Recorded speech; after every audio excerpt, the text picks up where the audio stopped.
الحمد للہ رب العالمین والصلاة والسلام علی اشرف الانبیاء والمرسلین اما بعد فاعوذ باللہ من الشیطان الرجیم بسم اللہ الرحمن الرحیم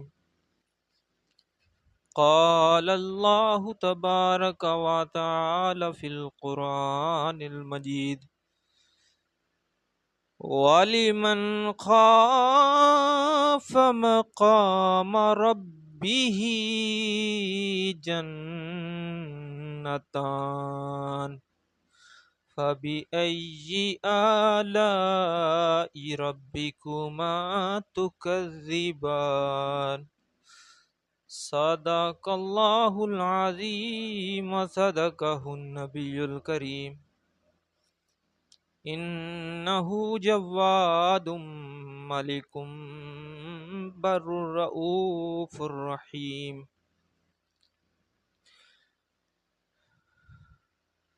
اللہ پاک کی حمد و ثنا اور نبی پاک علیہ الصلوۃ والسلام پر درود پاک پڑھنے کے بعد ناظرین و سامعین، جو قرآن پاک کی آیت میں نے تلاوت کرنے کا شرف حاصل کیا ہے، اس میں ہمارے احکم الحاکمین، ہم سب کا رحم کرنے والا رب، ہم سب کو پالنے والا رب کیا فرماتا ہے، اس کا ترجمہ بھی سنیں گے، تفسیر بھی سنیں گے۔ لیکن اس سے پہلے ایک بات کرنا چاہتا ہوں۔ ہم نے کہا تھا کہ ہم قرآن پاک کو سمجھنے کی نیت سے، اس نیت سے کہ نبی پاک نے فرمایا بلغوا انی ولو آیا، پہنچا دو میری طرف سے اگرچہ ایک ہی آیت ہو، اس نیت سے ہم نے یہ سلسلہ شروع کر رکھا تھا، جس کو ہم جاری بھی رکھیں گے۔ لیکن اس سے پہلے ایک بات بہت ضروری جو میرے ذہن میں آئی، اس بندہ ناچیز کے ذہن میں آئی، اس فقیر کے ذہن میں آئی، یہ ادنا سے اللہ کے بندے کے ذہن میں آئی کہ جس رب کا ہم قرآن پڑھتے ہیں، جس کا ذکر کرتے ہیں، جس رب کے نام سے ہمیں عزت ملتی ہے، شہرت ملتی ہے، اس کا مقام و اہمیت کیا ہے، اس کا حق کیا ہے ہم پر، اس بات کو سمجھنا انتہائی ضروری ہے۔ جب آپ اس رب کی اہمیت، اس کی ذات کی للہیت اور ربوبیت کو سمجھ کر جب قرآن پڑھیں گے تو انشاءاللہ نبی پاک کے صدقے انشاءاللہ آپ کو قرآن پاک صحیح معنوں میں سمجھ آئے گا اور آپ جو ہے وہ کامیاب ہوں گے۔ اللہ پاک ہمیں حق سچ سننے اور اس کو دوسروں تک پہنچانے کی توفیق عطا فرمائے۔ تو اپنے موضوع کی طرف آتے ہیں۔ سب سے پہلے جو رحمان ہے، جو رحیم ہے، اس کی ذات کے بارے میں کہ ہم پر اس کا حق کیا ہے، تو اللہ جل شانہ نے قرآن میں فرمایا وَلِمَنْ خَافَ مَقَامَ رَبِّهِ جَنَّتَانِ، وہ رب فرماتا ہے، ترجمہ کنز ایمان، اور جو اپنے رب کے حضور کھڑے ہونے سے ڈرے اس کے لیے 2 جنتیں ہیں۔ تو اپنے رب کی کون سی نعمت جھٹلاؤ گے؟ وہ اپنے رب کی کون سی نعمت جھٹلاؤ گے؟ اور جو اپنے رب کے حضور کھڑے ہونے سے ڈرے، یہاں سے اللہ تعالیٰ نے وہ نعمتیں بیان فرمائی ہیں جو اس نے اپنی بارگاہ میں کھڑے ہونے والے، ڈرنے والے، کھڑے ہونے سے ڈرنے والے متقی اور مومن بندوں کے لیے تیار فرمائی ہیں۔ سبحان اللہ، کیا بات، کیا بات، میرے رب کی کیا بات۔ ہم یہ غور کر لیا کریں، یہ نعت خواں جو ہمارے حضرات ہیں ان کے لیے بھی لمحہ فکریہ ہے، اور جس کو بھی اللہ نے عزت دی ہے نا، اسلام کی وجہ سے دی ہے۔ یار اگر ان کا ذکر نہ ہوتا تو ہمیں عزت کہاں سے ملنی تھی؟ ہیں ہمارے اندر کون سا کمال ہے کہ ہمیں عزت ملتی؟ ہماری آواز ہی اچھی ہے نا، آواز تو کنجروں کی بھی اچھی ہوتی ہے، لیکن ان کی لوگ عزت نہیں کرتے، ان پر تھوکتے ہیں لوگ۔ لیکن ہمیں تو رب نے وہ عزت عطا فرمائی ہے کہ جب اس کا نام لیتے ہیں تو مخلوق خدا بھی ہمارا احترام کرتی ہے۔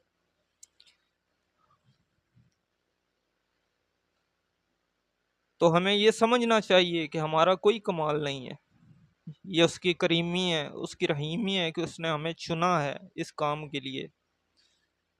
کوئی اس بڑپن میں نہ رہے، اس وڈیائی کے اندر نہ رہے، اس گمان میں نہ رہے کہ ہم جو ہیں بہت بڑے نعت خواں ہیں، یا ہم بہت بڑے عالم دین ہیں، یا ہم بہت بڑے مبلغ ہیں، بلکہ ہمارا جو کچھ بھی ہے وہ نبی پاک کے صدقے ہے، ان کے قدموں کے صدقے ہے۔ وہ جو نہ تھے تو کچھ نہ تھا، وہ جو نہ ہو تو کچھ نہ ہو، جان ہے وہ جہان کی، جان ہے تو جہان ہے نبی پاک تشریف لائے تو جہان بنے۔ اگر ہم یہ بات سمجھ لیں تو انشاءاللہ ایمان کی لذت محسوس ہوگی۔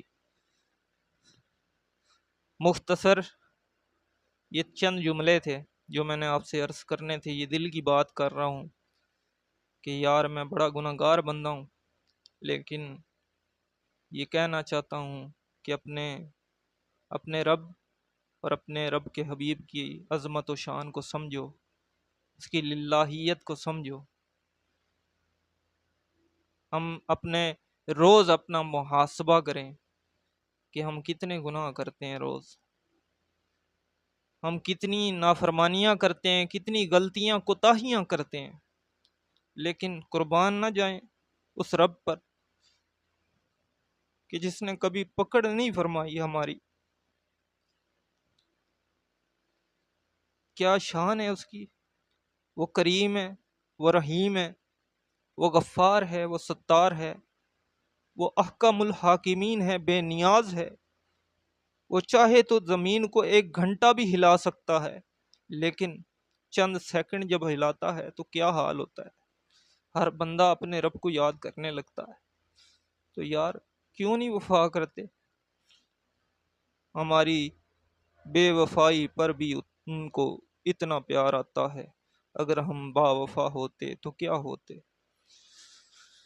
اللہ اکبر، اللہ اکبر۔ ہمیں ڈرنا چاہیے اللہ کی بارگاہ میں، ہم کچھ بھی نہیں ہیں، یہ تو نبی پاک کا صدقہ ہے کہ ڈیل ملی ہوئی ہے، کیونکہ رب نے اپنے محبوب سے یہ وعدہ لیا، فرمایا ہے کہ ما کان اللہ لیعذبہم وانت فیہم۔ اے محبوب، اللہ ان کو عذاب اس لیے نہیں دیتا کہ آپ ان میں موجود ہیں۔ قربان نہ جائیں، حضور علیہ الصلوۃ والسلام کے صدقے ہم پر پکڑ نہیں ہوتی، وگرنہ قرآن کھول کے دیکھو گزری ہوئی امتوں کا کیا حال ہوا تھا۔ آج ہم جو ہے وہ ہمیں تھوڑی سی عزت ملتی ہے تو ہم پھولے نہیں سماتے، ہم بھول جاتے ہیں ہم کون ہیں، ہم کیا تھے اور ہم کیا ہو چکے ہیں۔ لیکن ایک نہ ایک دن تو یہ قصہ ختم ہی ہو جانا ہے، آخر کار تو اس کی بارگاہ میں حاضر ہونا ہے، مر جانا ہے، زندگی کا اختتام ہو جانا ہے۔ یارو یہ سوچ لیا کرو کہ ہم سے بڑے بڑے مقام والے چلے گئے نا دنیا میں، آج تک وہ لوٹ کے نہیں آئے، اس بارگاہ میں جانا ہے، ایک دن یہ دنیا کا سفر ختم ہو جانا ہے۔ یہ چند دن کی شہرت ہے، یہ ختم ہو جائے گی، یہ عزت چند دن کی ہے، یہ ختم ہو جائے گی، یہ دولت بھی چند دنوں کی ہے، یہ ختم ہو جائے گی۔ لیکن اگر ہم اس بات کو سمجھ لیں نا کہ ہم رب کے حضور کھڑے ہونے سے ڈریں،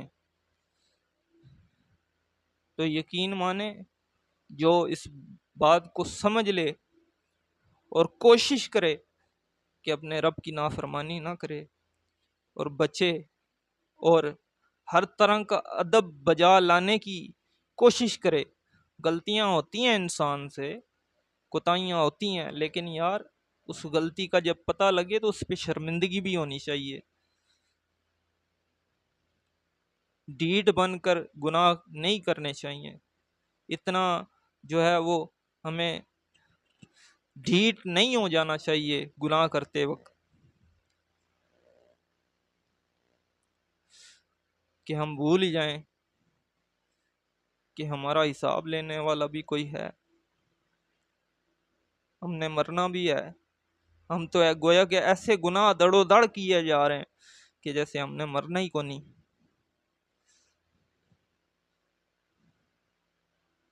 اللہ پاک ہمیں اس بات کا حقدار بننے کی سعادت عطا فرمائے کہ جو اس کے حضور کھڑے ہونے سے ڈرے تو اس کے لیے 2 جنتیں ہیں۔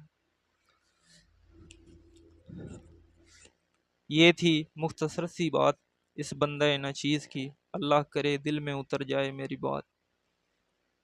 میرے لیے بھی دعا کریں، اللہ پاک میری بھی مغفرت کرے، بندہ ناچیز ہوں۔ نبی پاک کے صدقے ایک بھرم ملا ہے، اس کے نبی پاک کا یہ صدقہ ہے، وگرنہ ہم تو کچھ بھی نہ تھے۔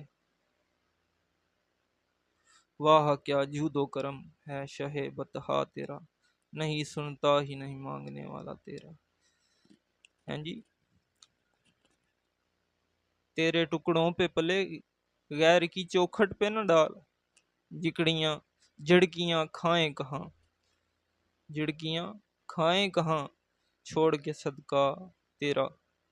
تیرے قدموں میں ہے جو غیر کا منہ کیا دیکھے، آقا کون نظروں پہ چڑھے دیکھ کے تروا تیرا۔ سرکار کے قدموں میں ہے نا جب تک تو ہماری بات بنی ہوئی ہے، سرکار کے ٹکڑوں پر جب تک پال رہے ہیں نا، پال رہے ہیں، ہم باز آ جائیں اور اپنے آقا مدینے والے مصطفیٰ علیہ السلام سے وفا کریں، اپنے بچوں کو کاروباری بنانے کے ساتھ اس کو ایک نیک بندہ اور سچا غلام بھی بنائیں۔ ہم ساری دنیا کی محبت ہی نہ ڈال دیں اپنے بچوں کے دلوں میں، اپنی اولاد کے دلوں میں، کہ بعد میں وہ ہمارے لیے جو ہے وہ کسی اخروی مصیبت کا باعث بنے۔ اللہ پاک ہم سب کو عمل کی توفیق عطا فرمائے۔ تو یہ تھی آیت جو میں نے بیان کی، یہاں سے اللہ تعالیٰ نے وہ نعمتیں بیان فرمائی ہیں جو اس نے اپنی بارگاہ میں کھڑے ہونے سے ڈرنے والے متقی اور مومن بندوں کے لیے تیار فرمائی ہیں۔ اس آیت کا ایک معنی یہ ہے کہ جس دنیا میں قیامت کے دن اپنے رب کے حضور حساب کی جگہ میں حساب کے لیے کھڑے ہونے کا ڈر ہے نا، اور وہ گناہوں کو چھوڑ دے اور فرائض کی بجاوری کرے تو اس کے لیے آخرت میں 2 جنتیں ہیں۔ سبحان اللہ، کیا بات ہے! اس معنی کی تائید اس آیت مبارکہ سے بھی ہوتی ہے۔ اللہ پاک کا ارشاد ہے وَأَمَّا مَنْ خَافَ مَقَامَ رَبِّهِ وَنَهَى النَّفْسَ عَنِ الْهَوَىٰ فَإِنَّ الْجَنَّةَ هِيَ الْمَأْوَىٰ۔ سورہ نازعات کی یہ آیت مبارکہ ہے جس کا ترجمہ یہ ہے، سنیے جومیے، کہ وہ جو اپنے رب کے حضور کھڑے ہونے سے ڈرا اور نفس کو خواہش سے روکا تو بے شک جنت ہی اس کا ٹھکانہ ہے۔ سبحان اللہ۔ دوسرا معنی یہ ہے کہ جو اس بات سے ڈرے کہ اس کے تمام اعمال اللہ کی بارگاہ، اللہ تعالیٰ جانتا ہے کہ کیا کیا کرتوت کیے ہیں ہم نے، اللہ سب جانتا ہے اور اس کے اعمال کی نگرانی رکھتا ہے۔ اس خوف کی وجہ سے بندہ گناہ چھوڑ دینا تو اس کے لیے آخرت میں 2 جنتیں ہیں۔ اس معنی کی تائید اس آیت سے بھی ہوتی ہے افمن هو قائم علی کل نفس بما کسبت سورہ رعد کی یہ آیت ہے، جو ہر شخص پر اس کے اعمال کی نگرانی رکھتا ہے، اللہ تعالیٰ کے حضور کھڑے ہونے سے ڈرنے والے کو 2 جنتیں ملنے کی وجوہات یہ ہیں کہ 2 جنتوں سے مراد جنت عدن اور جنت نعیم ہے، نعمتوں والی جنت۔ 2 جنتیں ملنے کی وجوہات مفسرین نے مختلف بیان فرمائی ہیں۔ ایک جنت اللہ تعالیٰ سے ڈرنے کا صلہ ہے، ایک نفسانی خواہشات کو چھوڑنے کا صلہ ہے۔ ایک جنت اس کے درست عقیدہ رکھنے کا صلہ ہے، ایک جنت اس کے نیک اعمال کا صلہ ہے۔ یہ بھی یاد رکھیں، ایک جنت اس کے درست عقیدہ رکھنے کا صلہ بھی ہے۔ یار جو لوگ ایک چائے کی پیالی پہ بک جاتے ہیں، اپنا ایمان بیچ دیتے ہیں، ان کو بھی خیال کرنا چاہیے، اپنا عقیدہ سچا اور سچا رکھیں۔ یہ شہرت اور دولت ختم ہو جانی ہے، آخر میں تو ہم نے قبر میں جانا ہے۔ ایک جنت اس کی فرما برداری کرنے کا صلہ ہے، ایک جنت گناہ چھوڑ دینے کا صلہ ہے۔ ایک جنت ثواب کے طور پر ملے گی، ایک جنت اللہ تعالیٰ کے فضل کے طور پہ ملے گی۔ ایک جنت اس کی رہائش کے لیے ہوگی، دوسری جنت اس کی بیویوں کی رہائش کے لیے ہوگی۔ اس آیت سے معلوم ہوا کہ اللہ تعالیٰ کا خوف بڑی اعلیٰ نعمت ہے، جس بندے کو نصیب ہو جائے نا بڑا خوش نصیب ہے۔ اللہ تعالیٰ سب مسلمانوں کو اپنا خوف نصیب کرے۔ امیر المومنین حضرت عمر فاروق رضی اللہ تعالیٰ عنہ کے زمانہ مبارک میں ایک نوجوان بہت متقی و پرہیزگار عبادت گزار تھا، یہاں تک کہ حضرت عمر رضی اللہ تعالیٰ عنہ بھی اس کی عبادت پر تعجب کیا کرتے تھے، حیران ہوا کرتے تھے کہ وہ نوجوان نماز عشاء مسجد میں ادا کرنے کے بعد اپنے بوڑھے باپ کی خدمت کرنے کے لیے جایا کرتا۔ راستے میں ایک خوبرو عورت سے اسے اپنی طرف بلاتی چھیڑتی تھی، لیکن یہ نوجوان اس پر توجہ دیے بغیر نگاہیں چکائے گزر جایا کرتا تھا۔ آخر کار ایک دن وہ نوجوان شیطان کے ورگ لانے اور اس عورت کی دعوت پر برائی کے ارادے سے اس کی جانب بڑھا، لیکن جب دروازے پر پہنچا تو اسے اللہ تعالیٰ کا یہ فرمان علی شان یاد آ گیا، ان الذین اتقوا اذا مسہم طائف من الشیطان تذکروا فاذا هم مبصرون۔ ترجمہ کنز العرفان۔ بے شک جب شیطان کی طرف سے پرہیزگاروں کو کوئی خیال آتا ہے تو وہ فوراً حکم خدا یاد کرتے ہیں، پھر اسی وقت ان کی آنکھیں کھل جاتی ہیں۔ اس آیت پاک کے یاد آتے ہی اس کے دل پر اللہ کا خوف اس قدر غالب ہوا کہ وہ بے ہوش ہو کر زمین پر گر گیا۔ جب یہ بہت دیر تک گھر نہ پہنچا تو اس کا بوڑھا باپ اسے تلاش کرتا ہوا وہاں پہنچا اور لوگوں کی مدد سے اسے اٹھوا کر گھر لے آیا۔ ہوش آنے پر باپ نے تمام واقعہ دریافت کیا۔ نوجوان نے پورا واقعہ بیان کر کے جب اس آیت پاک کا ذکر کیا تو ایک مرتبہ پھر اس پر اللہ کا شدید خوف غالب آ گیا اور اس نے ایک زوردار چیخ ماری اور اس کا دم نکل گیا۔ رات ہی اس کے غسل دفن کا انتظام ہوا۔ صبح جب یہ واقعہ حضرت عمر رضی اللہ تعالیٰ عنہ کی خدمت میں پیش کیا گیا تو آپ اس کے باپ کے پاس تعزیت کے لیے تشریف لے گئے اور اس سے فرمایا کہ آپ نے ہمیں اطلاع کیوں نہیں دی تاکہ ہم بھی جنازے میں شریک ہو جاتے۔ اس نے عرض کی، امیر المومنین رضی اللہ تعالیٰ عنہ، اس کا انتقال رات میں ہوا تھا اور آپ کے آرام کا خیال کرتے ہوئے بتانا مناسب معلوم نہ ہوا۔ آپ نے فرمایا کہ مجھے اس کی قبر پہ لے چلو۔ وہاں پہنچ کر آپ نے یہ آیت مبارکہ پڑھی، وَلِمَنْ خَافَ مَقَامَ رَبِّهِ جَنَّتَانِ، اور جو اپنے رب کے حضور کھڑے ہونے سے ڈرے اس کے لیے 2 جنتیں ہیں۔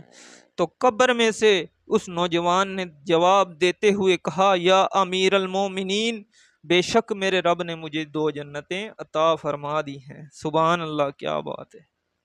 فَبِأَيِّ آلَاءِ رَبِّكُمَا تُكَذِّبَانِ، تم دونوں اپنے رب کی کون کون سی نعمتوں کو جھٹلاؤ گے؟ یعنی اے جن اور انسان کے گروہ، جب اللہ تعالیٰ نے تمہارے اعمال کے ثواب کے لیے جنت بنائی ہے تو تم دونوں اپنے رب کی کون کون سی نعمتوں کو جھٹلاؤ گے؟ اللہ پاک ہمیں عمل کی توفیق عطا فرمائے۔ آمین بجاہ النبی الآمین صلی اللہ علیہ وآلہ وسلم۔